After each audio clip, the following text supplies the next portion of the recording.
On your wedding day, it's quite disheartening to witness such behavior from a husband. Nonetheless, I suppose one might argue that engaging in such activities is a unique way to alleviate pre-wedding nerves. As I peeked into the dressing room, there were Walter and Amanda, intimately intertwined and unclothed. It's irritating to endure Susan's ostentatious display of her happily ever after. Why should I play second fiddle to her main attraction? Amusingly, Susan doesn't exude the star quality either. No matter how she adorns herself, a plain Jane remains just that. She's merely making a spectacle of herself. Until recently, I was the only one caught up in the wedding fever. Despite my initially racing heart, a sudden calm washed over me. Amanda, in her current provocative state, seems more fitting than any pristine white dress. Since they've already insulted me considerably, why not let them be today's main attraction? My name is Susan Smith, and at 35, I met Walter at a social gathering. A year later, he proposed, not in an extravagant setting with a sparkling diamond, but in our usual pub.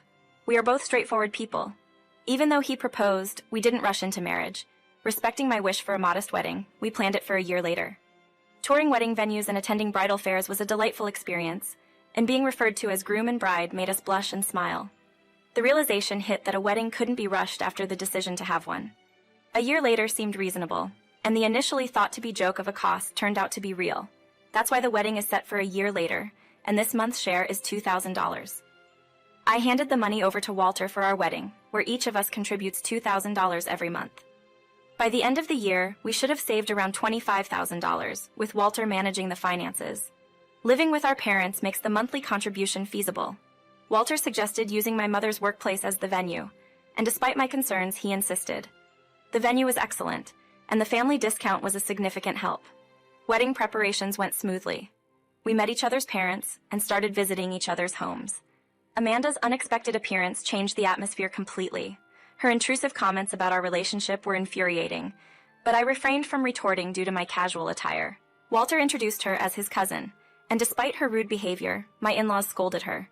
After Walter and Amanda left, my in-laws apologized, mentioning that Amanda has always treated Walter like a follower, perhaps upset that he's being taken away from her. He couldn't stand up for me because he can't go against the boss, claiming it's ridiculous for adults, I responded cheerfully, concealing my true feelings from my in-laws. During the next weekend's meeting at the venue, a significant issue arose. Apologizing for my tardiness, someone remarked, "Oh right, Susan, you blend in too much." To my dismay, it was Amanda, who had followed Walter to our meeting place. She boldly asserted her superior taste over mine, insisting that for a wedding, one must go big or go home. Amanda, Walter, and I found ourselves at a crossroads, with Amanda intruding on our wedding planning. Walter, flanked by two women, one genuinely enjoying herself with suggestions, appeared oblivious to my gloomy expression. The scene felt bizarre as the wedding planner tried to include me, but Amanda's excited voice drowned out any attempt. With a chuckle, Amanda suggested I head home if I found the atmosphere too gloomy. Unable to comprehend Amanda's behavior, I felt like I was dealing with an alien. While I desired to have a wedding, Amanda had inexplicably assumed control of all decisions. Her suggestion that I only wanted to dress up and be the center of attention left me dumbfounded. Even Walter, who had seemed normal moments ago, now appeared alien to me. Despite my panic, no voice emerged as I realized my wedding might become Amanda's project. As I struggled to articulate my displeasure, Walter and Amanda laughed hysterically. Their laughter abruptly ceased when a slow and polite voice emanated from behind. My mother had arrived, casting a strong presence. Walter hastily distanced himself from Amanda, intertwining his arm with mine. My mother, with a sweet smile, suggested that Amanda keep it down to avoid disturbing other couples. Despite my explanation that Amanda was my cousin, my mother expressed concern, stating that wedding troubles often hide behind seemingly happy ceremonies. Since that incident, Amanda ceased to interfere, allowing the planning to proceed smoothly. Walter, however, appeared disinterested, responding with a nonchalant, "I think it's fine" to everything. Even his tuxedo choice was left up to me, marked by a careless, "do whatever you like." His indifference extended beyond planning, and I wondered if the reality of marriage stirred anxieties in both of us. Perhaps we were both grappling with cold feet, a common phenomenon before weddings. Remembering my mother's words about couples facing challenges before weddings, I recognized the normalcy of our arguments and makeup. A year passed quickly, and finally, the day of the wedding arrived. Walter, visibly nervous, paced in the bridal suite. Despite the practiced speech, it seemed he couldn't find a moment of calm. I reassured Walter that everything would be okay, but he remained restless. We exchanged wry smiles when, without a knock, the door swung open, revealing Amanda. Her arrival caught me off guard. "There you are. Haven't you two done your makeup or gotten dressed yet? You're so plain, she exclaimed, laughing. Amanda was clad in a stark white dress with a mini skirt above the knee, an outfit more suitable for a child than an adult. She claimed to have come early for hairstyling at the venue, but suspicion lingered. It felt like she was here to mock us. Trying to avoid unpleasantness on this special day, I forced a dry laugh. As it was time for my makeup, Amanda left the dressing room. While sitting in front of a large mirror, I couldn't spot Walter anywhere. Suspecting he might be nervous and pacing in the lobby, I went in search of him after my makeup session. In the lobby, only staff members were present since the guests had yet to arrive. Unsure of where he might be, I decided to explore the garden and restroom. Along the hall, I stopped in front of the relatives' room. The bright, all-white space of the bride and groom's room contrasted with the more subdued brown palette of the relatives' room. Intrigued, I quietly opened the door and discovered a two-room suite with comfy sofas. Walter had previously mentioned preferring the relatives' room during our venue tour, citing the comfort of the big sofas. However, I heard an unusual noise emanating from the back of the room, resembling faint meowing and unnatural sofa creaking. My curiosity piqued. I opened the door and heard Amanda's voice. She was berating Walter for his actions on our wedding day, expressing disbelief at his behavior. Collapsed on the spot, I peeked into the next room and saw the unthinkable. Walter and Amanda entwined naked. Walter was burying his face in Amanda's chest, discussing their illicit activities. Hatred bubbled up within me as I realized they had spent all this time mocking me. At that moment, I decided to make them the main event of the day.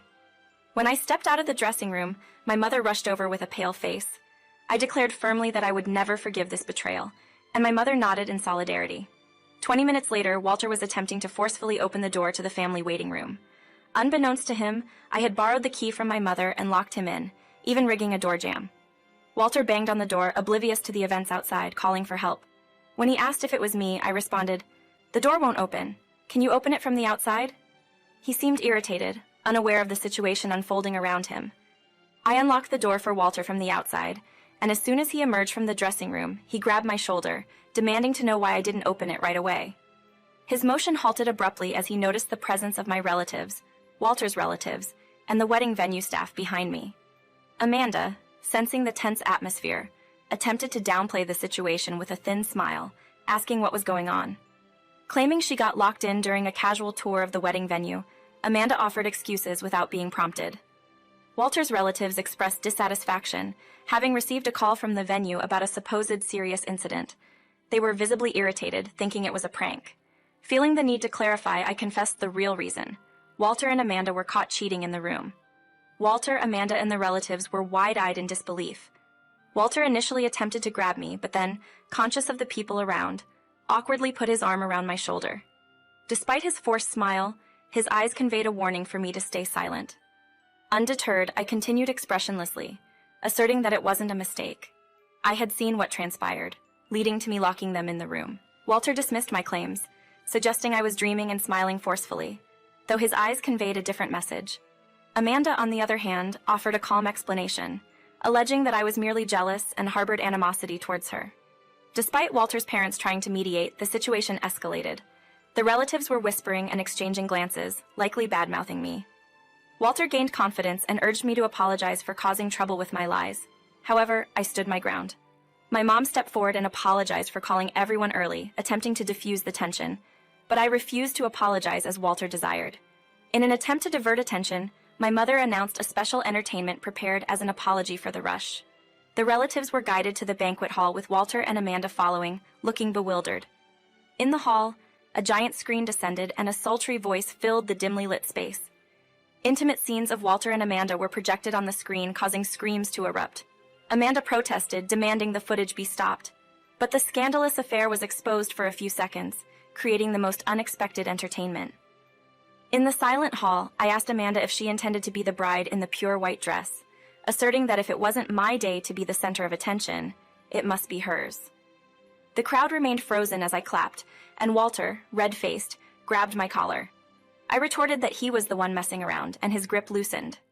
Taking a breath, I asked gently what Walter and Amanda were doing in the dressing room.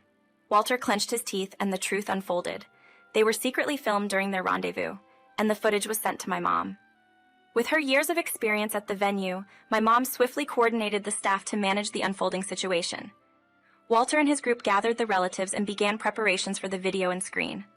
My mom and I were reluctant to make the video public, considering it a last resort if Walter and the others refused to admit their guilt. Walter, with tears in his eyes, attempted to bluff his way out, questioning whether we thought we could secretly film and expose them without consequences. His mother intervened, slapping his cheek and urging him to stop the nonsense.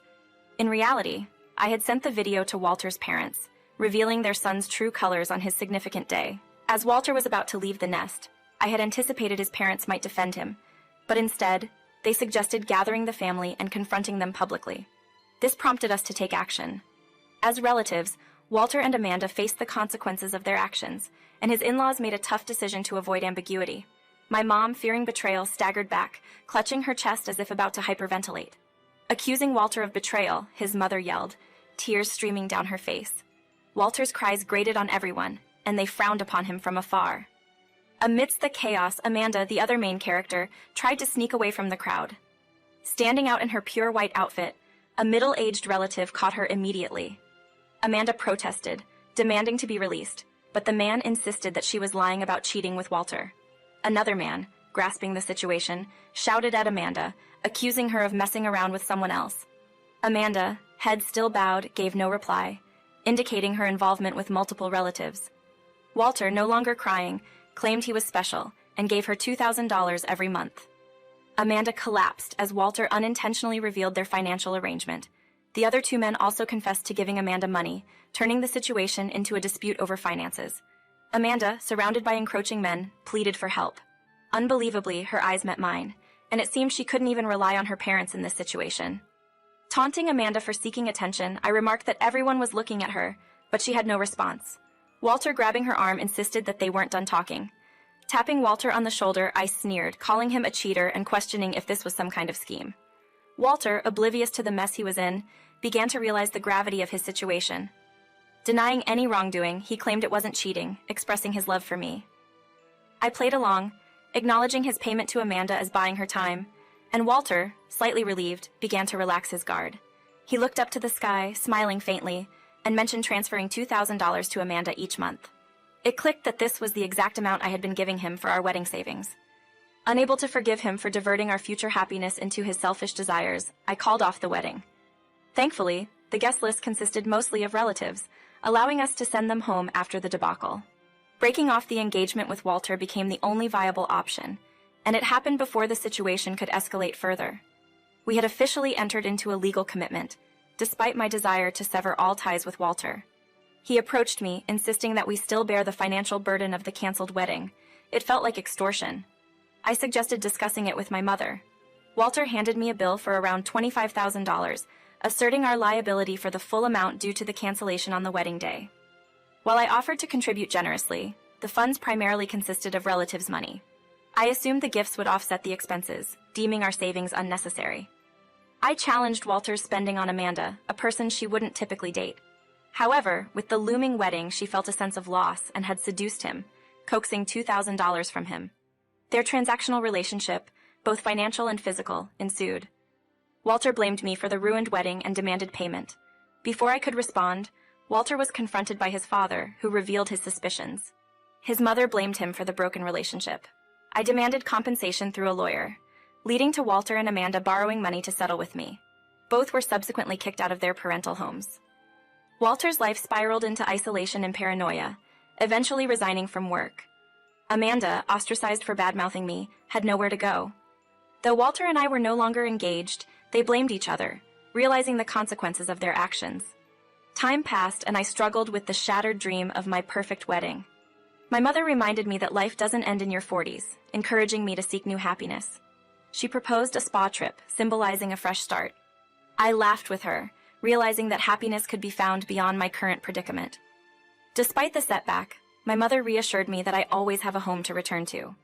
Realizing the strength and dependability of my mother, I haven't given up on the dream of marriage. I aim to build a bright home and become a mother like her, appreciating the enduring support that surrounds me.